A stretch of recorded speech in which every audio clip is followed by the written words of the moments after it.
हम लोग तो अपनी आँखों के सामने देखे। ऐसे ही मेरे पापा को तो कुछ भी नहीं हुआ था, उनको अचानक से भगवान ने ऐसे ले लिया। फिर भी हम लोग चल रहे थे कैसे भी कि ठीक है, हमारा जो कुछ भी है, जो भगवान को मंजूर था वो हुआ और अब हम अपने लाइफ में आगे बढ़ेंगे उनका आशीर्वाद लेकर। लेकिन फिर अभी अचानक से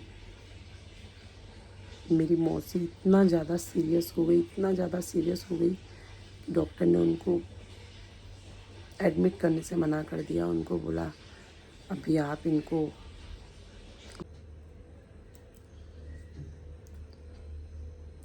हेलो एवरीवन, गुड मॉर्निंग। कैसे हो आप सभी? होप करते हो आप सभी बहुत अच्छे होंगे, स्वस्थ होंगे, मस्त होंगे।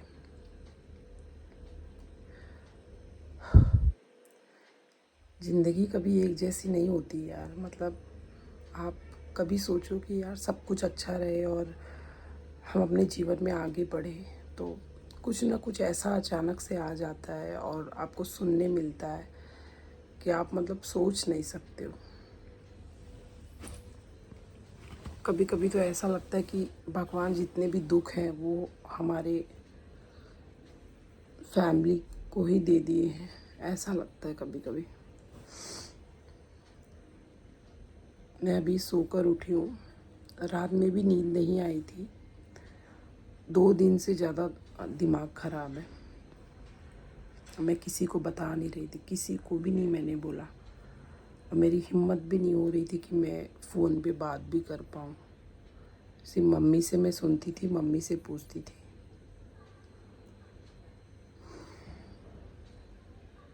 इतना सब कुछ अच्छा चल रहा था और 5-6 महीने से पता नहीं ऐसा क्या हो गया कि इतना ज़्यादा प्रॉब्लम होने लग गया कि नौबत इतना आ गई कि डॉक्टर एडमिट नहीं ले रहा है।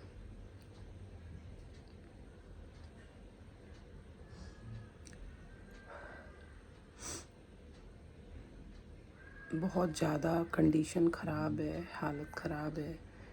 आपको पता होगा मेरी मौसी आती थी, बहुत सारी वीडियो में आपने देखा होगा मेरी मौसी को।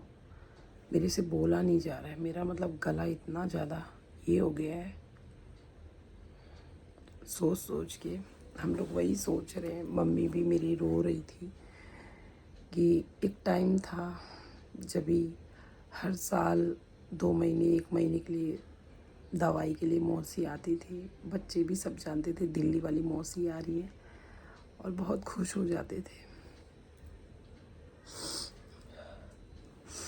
लेकिन उनकी तबीयत अचानक इतनी ज़्यादा ख़राब हो गई, इतनी ज़्यादा ख़राब हो गई कि डॉक्टर ने बोला इनको आप घर पे लेके जाओ। हमने, जबकि मम्मी ने बोला कि एक बार मुंबई लेके आ जाओ, उनको यहाँ दिखा देंगे, क्या पता आराम लग जाएगा। लेकिन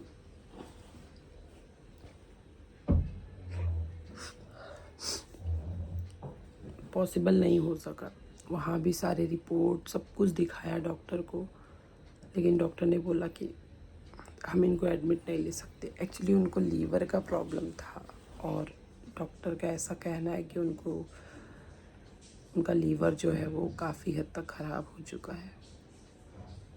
तो उनको हम अभी एडमिट करके कोई मतलब नहीं है। आप लेके जाओ घर अपने, इनका सेवा करो। मतलब आगे मैं क्या बोलूँ, आप समझ सकते हो।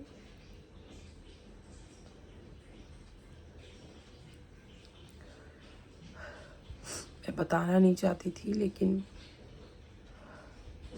आप लोग को जैसे पता है ना कि मेरी मौसी आती थी, आपने देखा भी होगा। और हम लोग अभी गांव पहुंच गए होते तो चले जाते मिलने के लिए। ज़िंदगी का कोई भरोसा नहीं होता कि हंसती खेलती ज़िंदगी तुम्हारी कब उदास हो जाए, कब किसके साथ क्या हो जाए, ये किसी ने नहीं सोचा है। हम लोग तो अपनी आँखों के सामने देखे। ऐसे ही मेरे पापा को तो कुछ भी नहीं हुआ था, उनको अचानक से भगवान ने ऐसे ले लिया। फिर भी हम लोग चल रहे थे कैसे भी कि ठीक है, हमारा जो कुछ भी है, जो भगवान को मंजूर था वो हुआ, और अब हम अपने लाइफ में आगे बढ़ेंगे उनका आशीर्वाद लेकर। लेकिन फिर अभी अचानक से मेरी मौसी इतना ज़्यादा सीरियस हो गई, इतना ज़्यादा सीरियस हो गई कि डॉक्टर ने उनको एडमिट करने से मना कर दिया। उनको बोला अभी आप इनको अपने गांव लेके जाओ, थोड़ा सा वहाँ का माहौल, वहाँ का वातावरण, खान पान, बाकी चीज़ों से क्या पता इनका थोड़ा सा सुधार हो जाए। अदरवाइज़ उनके लीवर का जो प्रॉब्लम है वो काफ़ी हद तक सही नहीं है। तो मेरे मौसा जी टिकट निकलवाए, लेकिन मौसी एकदम बेहोश सी हो गई।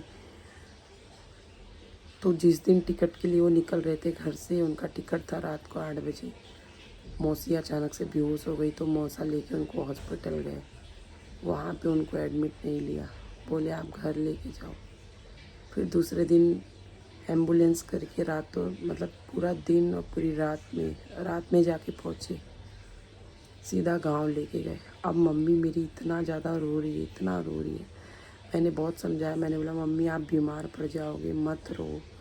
हम लोग भी देख रहे हैं, जैसे टिकट मिल गया हम लोग फटाफट से जाएंगे। तो कल मेरे मौसा जी आनन फानन में एम्बुलेंस करके लेके गांव के लिए निकल गए।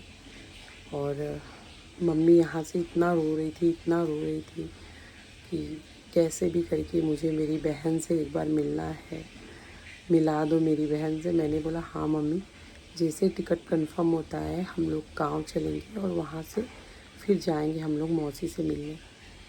और मम्मी, एक होता है ना यार कि मतलब एक बहन को बहुत ज़्यादा मतलब मानती है, वो अपने सुख दुख एक दूसरे से बांटती हैं। लेकिन आज अचानक से इतनी ज़्यादा बीमार पड़ जाएगी मौसी, किसी ने सोचा नहीं था। मतलब मुंबई से उनका इलाज चलता था, बहुत ठीक थी, लेकिन फिर उनका इलाज दिल्ली शिफ्ट हो गया और पता नहीं क्या हो गया, अचानक से तबीयत इतनी ज़्यादा बिगड़ने लग गई कि सुधार होने का नाम ही नहीं लिया। यही सब प्रॉब्लम है हमारे घर में। इतना मतलब मम्मी ज़्यादा टेंशन में ले रही थी। मम्मी बोली मैं दिल्ली जाती हूँ, वहाँ से मौसी से मिलती हूँ। एक्चुअली हम लोग जाने देते, लेकिन मम्मी का भी अभी एक गर्मी का माहौल चल रहा है ना, तो उनके डॉक्टर ने उनको जितना हो सके ठंडे में रहना है। और बहुत ज़्यादा टेंशन अगर किसी चीज़ का लेती है तो उनको एंजाइटी हो जाता है, फिर उनका सांस ज़्यादा खींचने लगता है। तो इसी वजह से हम लोग ने बोला मम्मी आप मत जाओ, हम लोग गांव चलेंगे तो वहाँ हम आपको लेके चलेंगे। तो यही सब बात है। और 2 दिन हो गया ये सारी प्रॉब्लम को ज़्यादा होते हुए, तो मैं किसी से कुछ बोल नहीं रही थी। लेकिन आज अभी मेरी मौसी जो है वो गांव चली गई है, तो अब हम लोग जब भी गांव जाएंगे तो हम लोग जाएंगे उनसे मिलने। और बस गाइस मैं इसीलिए वीडियो बना रही हूँ कि बोलते ना किसी एक के बोलने से नहीं, अगर कोई 1000 मिल के एक साथ दुआ करे तो वो दुआ भगवान भी कबूल कर लेते हैं। तो बस मैं यही बोलूँगी कि आप सब लोग मेरी मौसी के लिए प्रे करो और भगवान जी से बोलो अपने कि मेरी मौसी को ठीक कर दे, क्योंकि मेरी मौसी का बहुत मन था यहाँ पे आने का, मुंबई बच्चों से मिलने का। लेकिन बोलते ना कभी कभी हम हालात से मजबूर होते हैं, भगवान को कुछ और ही मंजूर होता है। तो बस मैं यही बोलूँगी कि आप लोग प्लीज़ गाइस भगवान से प्रे करना मेरी मौसी ठीक हो जाए और फिर से एक बार वो मुंबई आए। हम लोग गांव जाएंगे ना तो बच्चों को लेकर मैं जाऊंगी मिलने, और अगर ठीक हो जाएंगी ना वहाँ पे तो हम लोग फिर उनको लेके यहाँ आ जाएंगे, ताकि उन एकदम अच्छे से ठीक हो जाए। बस इतना बोलूँगी कि आप लोग प्रे करो मेरी मौसी ठीक हो जाए, जो कुछ भी उनको प्रॉब्लम है वो सब ठीक हो जाए। इसीलिए मेरा पता है इतना मूड कल ख़राब था। मौसा जी मेरे एम्बुलेंस करके लेके गए गांव, क्योंकि मौसी को खड़े रहने की ताकत नहीं थी। और कैसे वो ट्रेन में बिठाते अकेले, कैसे क्या करते, इसीलिए एम्बुलेंस से लेके गए, क्योंकि एम्बुलेंस रुकती नहीं है, डायरेक्ट जाती है। तो जो कुछ भी आगे जैसा रहेगा मैं अपडेट दूंगी, लेकिन प्लीज़ आप सबसे रिक्वेस्ट है कि ब्लेसिंग देना और प्रे करना कि वो ठीक हो जाए। इसलिए मेरा कल इतना मूड ख़राब था, इतना ज़्यादा मूड ख़राब था कि मैं आप लोगों को लाइव भी आई तो मैंने सिर्फ हंसते हुए दिखाया, कुछ भी बताया नहीं। मैंने कोई कल व्लॉग भी नहीं बनाया था, यही सब टेंशन। मम्मी एकदम उदास थी, एकदम रो रही थी कि आज मेरी बहन इस हालत में हो गई है। मेरे मौसा अकेले बहुत भागे, इधर उधर सब जगह हॉस्पिटल में। एक अकेला इंसान, उनके हाथ में भी फ्रैक्चर हो गया था, कैसे कैसे करके ठीक हुआ। इसलिए बोलते ना कि ज़िंदगी का कोई भरोसा नहीं है। जितने दिन तुम्हारी ज़िंदगी है अच्छे से जियो, अपना सबसे ज़्यादा ख्याल रखो। यहाँ लोग ना दूसरों के चक्कर में अपने सेहत का ख्याल बिल्कुल नहीं रखते। प्लीज़ गाइस, सब लोग सबसे पहले अपने बारे में सोचो। ये ज़िंदगी जब गिराती है ना तो कोई साथ नहीं देता। सो ये व्लॉग ज़्यादा कंटिन्यू नहीं कर पाऊँगी, और बस आप लोग ब्लेसिंग देना, अपना खूब सारा प्यार देना। Bye bye everyone.